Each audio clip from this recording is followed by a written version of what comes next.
Welcome to Indigenous Resource Management, an exploration of place-based traditional technologies used in the Salish Sea. So we're going to begin the course by breaking down some of those terms, and I actually make an argument that Indigenous Resource Management is actually not the best title for this class, but it's a happy medium from what I'm trying to get at versus what sort of understood in the common parlance, and how we would think about this. So let's break down the title of the class, and I think that'll help us figure out where we're going to go.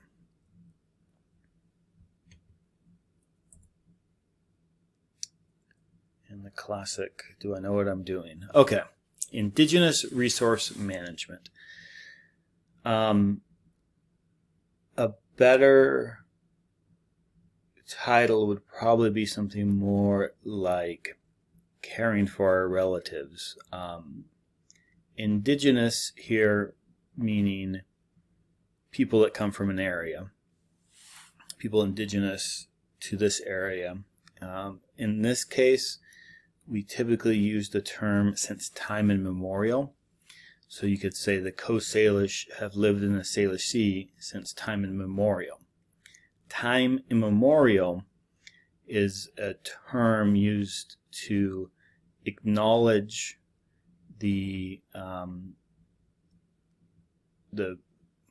founding is the wrong word, to acknowledge the existence of indigenous people on the landscape since the formation of that landscape. So it's a bit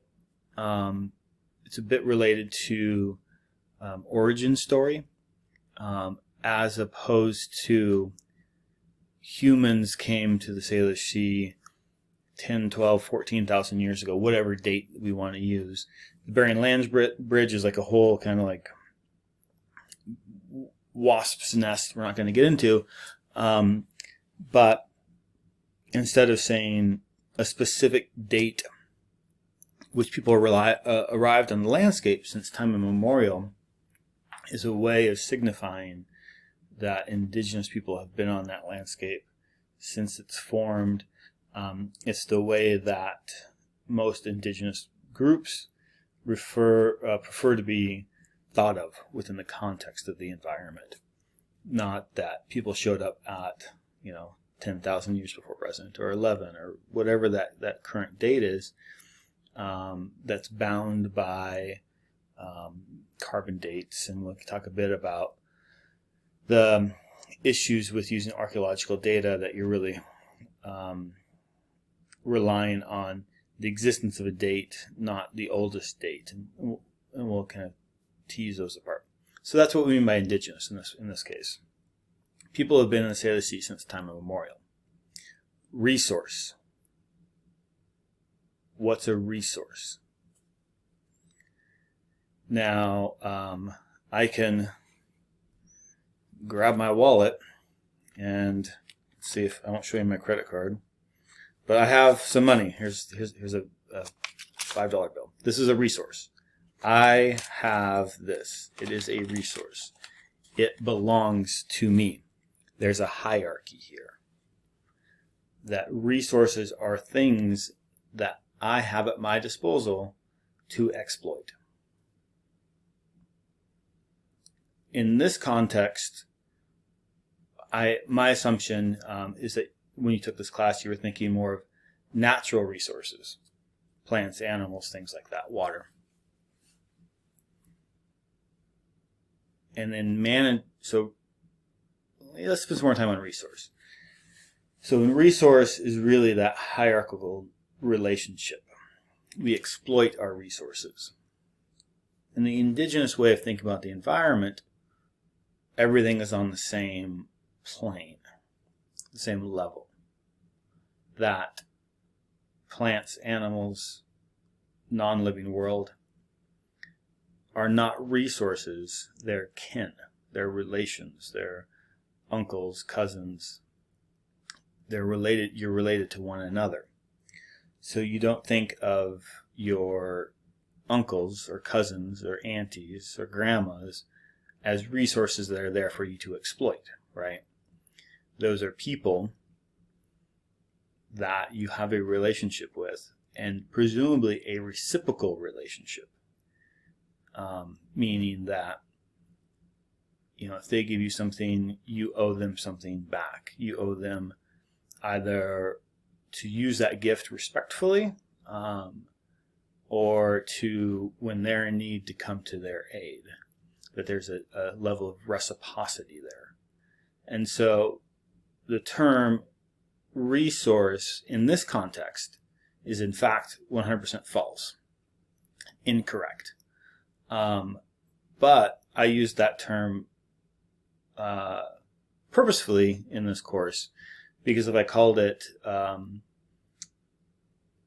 indigenous ways of interacting with your relations, I would get a whole different suite of students. The purpose here is to really think about this in the context of and I'll say the word again, and I'll say it a bunch: natural resource management. Now, almost every tribe, not every tribe, but almost every tribe has a natural resources department. Some use other terms that are a bit more acknowledging of what I'm talking about. So, yes, that term is used. Yes, it's not 100% correct, but it's frequently used. And so it's worth acknowledging that and talking about it, and having that background. Now, management. So going back to the idea of resources, I can manage, using the money example, I can manage my money how I wish. I can save it, I can buy things, I can invest it, I can give it away. It is my resource to use how I wish. Now, you could argue the same would be true if I had a plot of land. I could cut the trees down, I could plant corn, I could do, presumably what I wanted with that space, in a very sort of resource management ownership, construct. But if we go back to this idea of the natural world being comprised of relatives, now those trees are no longer mine, but they're a relation. And the question comes, can you manage your relatives? Can you manage your siblings? Can you manage your cousins? Presumably not, right? I know I have a few cousins that could use some better management, but you can't do that. You can kind of make suggestions, but you cannot dictate how people live out their life. So in that same way, we're not really talking about managing plants, animals, things like that. We're talking about interacting with them in a respectful, reciprocal manner. So this course will be talking about aspects of tradition. This is where it gets confusing. Traditional Western management versus indigenous resource management. How about typical Western management and indigenous resource management? And so we're going to explore this using place-based meaning coming from a place, intricately tied to that place, cannot exist in a vacuum devoid of place, which is everything from weather and climate, abiotic, biotic factors, and probably one of the most really nuanced place-based technologies we'll talk about is reef net fishing. So place-based was founded, developed, gifted in a certain place. It's intricately tied to that place. It only makes sense in that place. Traditional technologies is the term we're using, that could be thought of as like traditional ecological management, TEK, There's always new terms, whatever the hot one is right now. TEK has been around for a while, which is simply a way of saying the ecological knowledge people have through intergenerational knowledge transfer. Now we're focused more, or I like the word traditional technologies more, because it highlights not only that passive intergenerational knowledge, which I would argue is not passive, but it moves it from a passive state to an active state. That people experimented, learned, built technology. And so we're going to look at that. So far we're indigenous resource management and exploration of place-based traditional technologies in the Salish Sea. Salish Sea. So Salish Sea, we'll spend some time talking about. The Salish Sea can be thought of. A second, let me jump ahead. Place-based traditional technologies, Salish Sea. The Salish Sea will define. Think about, have you heard of the term Salish Sea, and how do you define it? What do you think of it as? It's a term that's growing in recognition, and it's still not perhaps to where it should be, but hopefully it will continue to grow, and we'll kind of draw some areas around how we define the Salish Sea and how we think about the Salish Sea. But in general, it's we're kind of right in the middle of it. South Puget Sound through the Straits, Juan de Fuca, and then back around and up through about halfway, a third of the way up through Vancouver Island. So here's a map of the Salish Sea. This is the Stephen Freeland map. He's a lecturer here at Western Environmental Studies, and it's a GIS guru. And he made this map a number of years ago, and it's actually being updated now. And he made this map, which has gained a massive amount of traction. And the idea of the Salish Sea, the term Salish Sea, actually goes back and originates to the Coast Salish Gathering. The Coast Salish Gathering is a group of maybe 30, 35 different Coast Salish nations. So Coast Salish being a term for a common language group of indigenous people in this area. And they have the Coast Salish Gathering, which again is sort of like a congress where they get together a few times a year and talk about issues that they share in common. And at one of these, they began talking and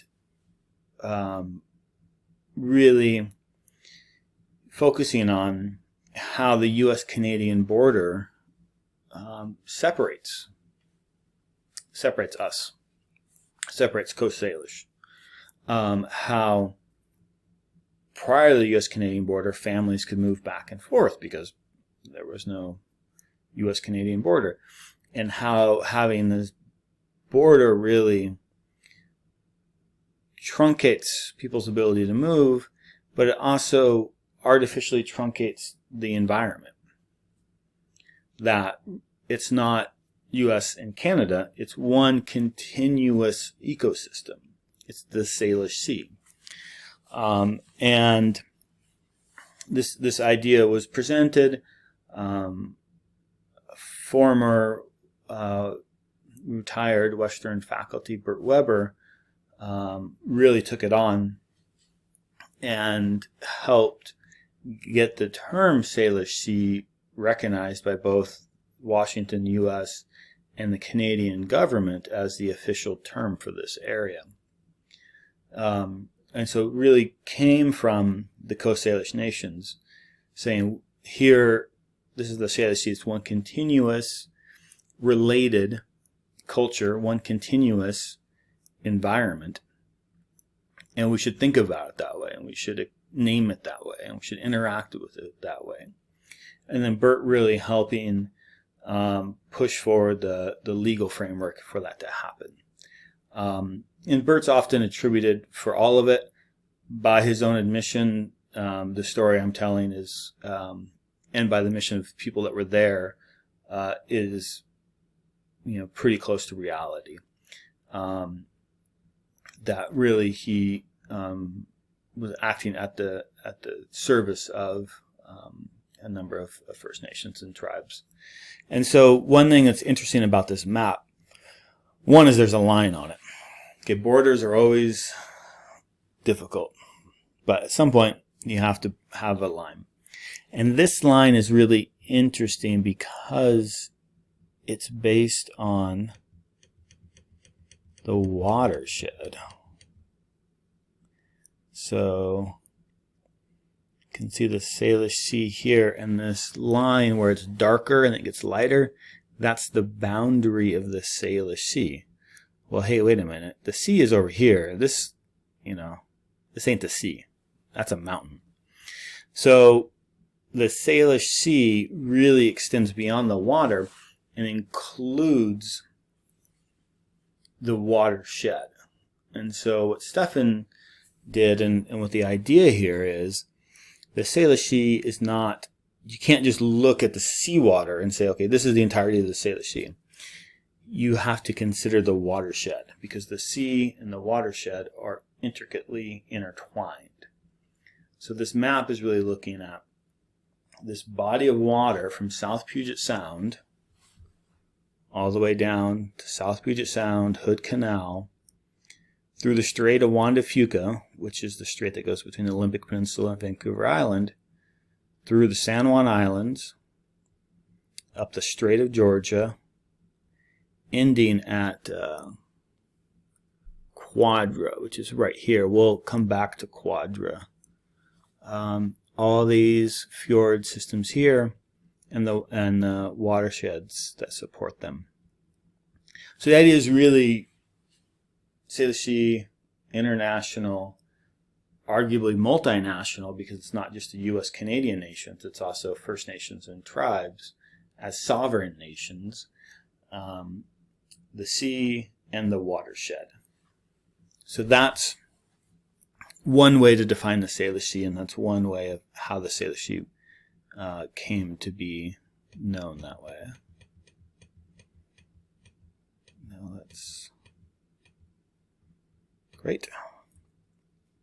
Here's a zoom in of the central Salish Sea, and so this is where we're at. And I always think it's interesting. I've done a ton of work in Canada,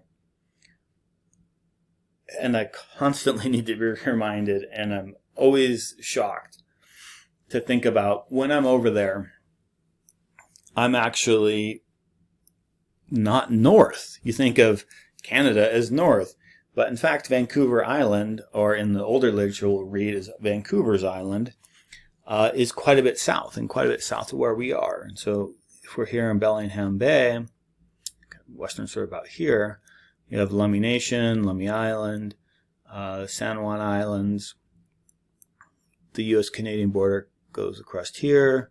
It's Stewart, Waldron,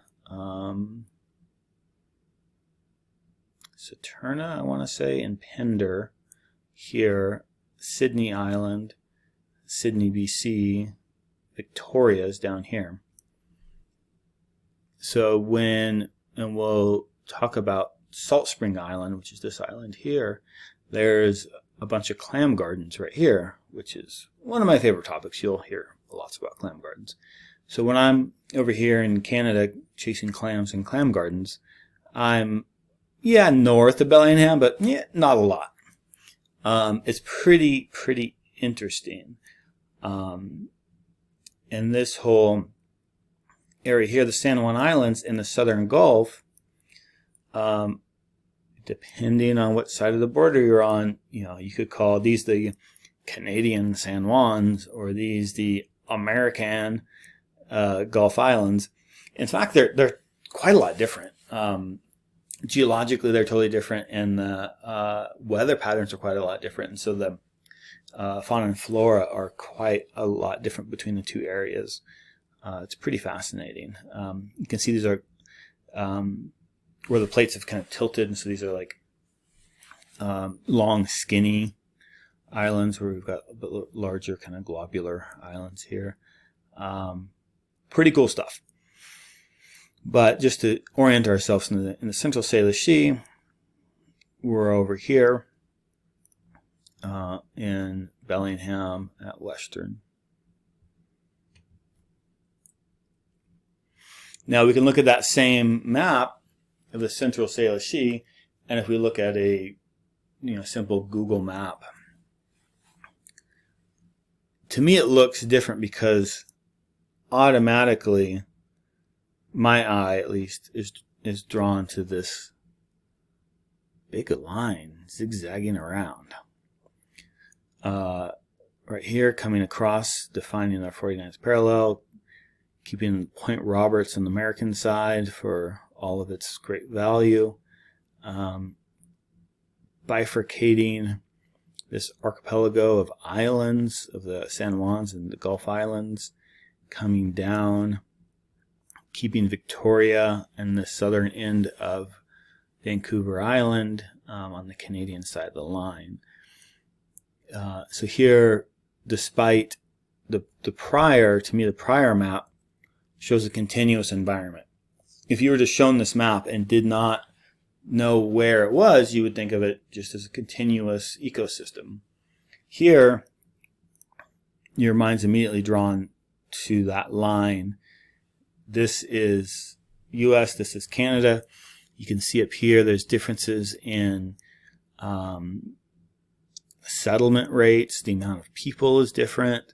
You can see just visually there's more roads, there's more going on just across the border on the Canadian side compared to Sumas, Blaine, Linden, generally less population. Here you can see that difference in habitation based on just the road density right here. It's pretty interesting. And one of the ways that this borders become problematic is, for example, if you're most closely affiliated with Saanich, First Nation, over here, you would have traveled back and forth. This is not far. The canoe journeys, the annual travel canoe journeys, will go hundreds of miles. The distance from Sydney Island to the west side of San Juan is 5 or 6. I mean, it's literally a 2-hour canoe drive, 3-hour canoe pull or paddle. It's quite close. It's an easy thing to hop over there, spend a couple days here, hop around. It's all very close. The weather's good. If you know your tides and your currents, you can have 3-knot currents where you can just stabilize the canoe, do some paddling, and you'll be doing 5 or 6 knots pretty easily. So these are all very close areas, but this border is now cut off those familial connections, cut off that going to visit the mother's side of the family, going to visit the mother's camas beds, which might now be on the U.S. side. A great deal of social impact. And in fact, these borders are impacting inherent rights. Now, inherent rights is something we'll talk a fair amount about. Hopefully people are familiar with treaty rights, and if not, I guarantee you will be shortly. So there's a variety of treaties that have been signed in the Salish Sea. Most of the ones we talk about on the U.S. side are generally referred to as the Stevens Treaties. We'll read one, talk about it. Treaties 1855-ish. But based on that, the treaty rights, there's been a bunch of court cases which has then codified and supported some of those treaty rights, which have then made their way into law, which says things like treaty tribes in western Washington get 50% of the salmon harvest, or treaty tribes in Washington get 50% of the salmon harvest. Now that's a treaty right. Inherent rights are different. Inherent rights mean everything that's your right as a indigenous person, your blood rights, your things you inherit as being who you are. Now, a subset of inherent rights are codified as treaty rights, but not all inherent rights are treaty rights. So inherent rights are what you inherit, who you are, part of who you are. And so with that, it's we can also look at this border as impacting your ability to practice those inherent rights. And one example we'll spend some time looking at is a really cool piece of work comparing shellfish harvesting, the right to go out and exercise your inherent right to collect clams at low tide, where it's freely available for members of the Lumbing tribe to go out and harvest clams on their beaches. For the Semiahmoo Band, which are just right here in Boundary Bay, it is illegal for them to do that. So despite having the same inherent rights, being extremely closely related groups, the Semiahmoo Band, which traditional territory sort of down here, due to a variety of reasons, wound up being a First Nation on the Canadian side of the line. Because of that legal framework, it impacts their ability to practice their inherent rights. They have the same, both groups have the same inherent rights. They're closely related coastal groups, but based on that geopolitical boundary, vastly different abilities to practice those inherent rights. So Emma Norman, who's the department chair at Northwest Indian College for the Native Environmental Science program, has a great paper we'll take a look at. Here's another way of looking at the Central Salish Sea. This is a map by Wayne Suttles from 1951. Wayne was a linguist and ethnographer at a time where he was told, "You're too late. You know, all that terrestrial knowledge is lost. People don't remember those things anymore. You're too late." And he wound up working with a lot of elders on both sides of the border, really learned the language very well. I met him a few times, and he could tell the different dialects of Samish, the different dialects of what's now Swinomish or Skagit. Really keen ear, and wrote a really fabulous doctoral dissertation, and we'll read a few sections of that. We'll also talk about different ways of interpreting ethnographer information versus elder information, but nonetheless, his work has been pivotal in the Bolt decision, which is the legal case that upholds Article 5 of the treaty, the right to fish.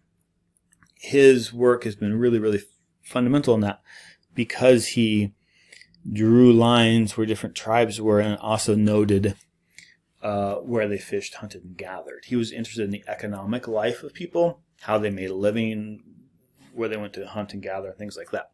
So because of that, he wrote down all this stuff. At the time, he wasn't thinking, "Oh, this will be super valuable in a court case in 30 years." It just wound up being really central to all of that. So anyway, so his map here is looking at the indigenous groups associated with different areas. And you can see here Semiahmoo, Lummi, Samish, Swinomish, Upper Skagit, Nooksack, Nawaha. Nawaha is one of these tribes that's often forgotten about, much like Samish has been for quite a while as well. But Nawaha made a case for federal recognition in the 80s, I believe, and was denied. We'll maybe go into that a little bit later. But Nawaha is sort of Skagit County, Samish out here. So he didn't have sharp lines for where this one group was versus that, but sort of general lines. And there's some language kind of boundaries over here. So really, language divisions, yeah, really great work. And we've got, let's see, a few more maps here, then we'll take a break. So here's a zoom in of the territory of the Semiahmoo. Here's sort of what I was talking about recording what people were doing where. And so this is information that became really important during the treaty fights. For whatever reason, I cannot zoom left and right. Let's see, try that. That's not ideal, but it's working. Okay, so we have camas, clams, dog salmon. So you can see the territory of the Boundary Bay, sort of the Semiahmoo, and where people did different activities. OY for oysters. So we'll go through some of these maps. They're really great work. So because despite their territory overlapping what's now the U.S.-Canadian border, the Semiahmoo wound up on the Canadian side, and that's massively impacted their ability to practice their inherent rights. Same map for the Lummi, again showing some of these harvested items, berries, oysters, herring, clams, and where people did it during different times of the year. And this map is interesting. So this is reservation lands in the state of Washington. Take a few minutes to think about this. So we look at all these different maps and kind of interpreting them differently. The reason is it's really important. And so here's a map of Washington, and you can tell this map is emphasizing Washington because it's darker than the rest. Everything else is the gray zone, just like, you know, whatever. It's Canada. There's polar bears or whatever running around. We don't really know. Same thing about Oregon. We're not really caring about Oregon in this map. It's really focused on Washington. The darker areas of the Washington map are reservation lands. So you look at the entire Washington, and you look at, okay, we do have a number of Colville, Spokane, Yakima, Quinault, decent-sized reservations. But think about this map. And does it adequately represent, or does it, where indigenous resource management has been practiced? Does this map represent where indigenous resource management has been used for thousands of years, since time immemorial? I would argue no. It's showing current reservation boundaries, but the ecological footprint, the evidence, use, practice of indigenous resource management really extends for all of it. Canada, Oregon, all of it, and all of Washington state. So when we're talking about indigenous resource management, we're talking about how ecosystems, our modern ecosystem, has came to look the way it does. The ecological patterns, the underpinning of how people have interacted with the environment for a long time, resulting in the way things look like resulting in things looking like the way they do now. So it's really important to think about it beyond reservation boundaries. This is talking about the underlying mechanisms that resulted in the way our environment looks today. This website's really great. Generally, these aggregation type websites are not the best. This one's native-land.ca. Go to it, bookmark it, save it. Really great. It's always scary when you're drawing boundaries, when you're putting lines on maps. They've done a phenomenal job, and it's kind of they have a wiki-esque aspect to it where you can go in and modify as well. But amazingly good. So if you go to this website and you say, I want to know whose territory am I on, you can zoom into, this will look better on the actual website, but we can zoom into Bellingham, and you can see that we're Nooksack, Lummi, Samish is a bit more over here, Lummi or Lactamish, Nuaha is down here, but there's some overlapping territory. So it does a good job of showing where it's not just there's a sharp line. These people live over here. These people live over there. They never meet. It shows that there's an overlap in this, which is true. Wasanik coming down here. Tongan or Songhees coming through the San Juans as well. Massive overlap. Many layers of complexity. It does a really, really good job of showing that. The next one is also interesting. I apologize for the clicking. So this is tribes, First Nations bands that are associated with these areas.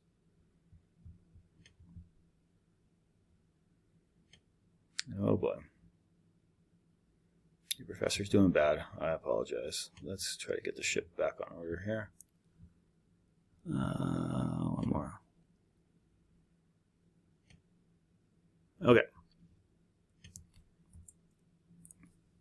And then we move to this map, which is the same map, nativeland.ca, but instead of territories, we have languages turned on.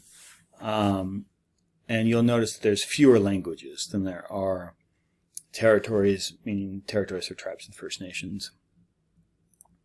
So in there, there'll be a short assignment or kind of a check-in for you to do using nativeland.ca. So write that down and go check it out. It's worth spending some time on. But this lecture's just been a short introduction to what are we doing, where are we, and some of the terms we're going to use in just ways of thinking about it. So I hope that kind of adds some context and some texture to the purpose of this course. So thank you, and we'll see you again shortly in the next one.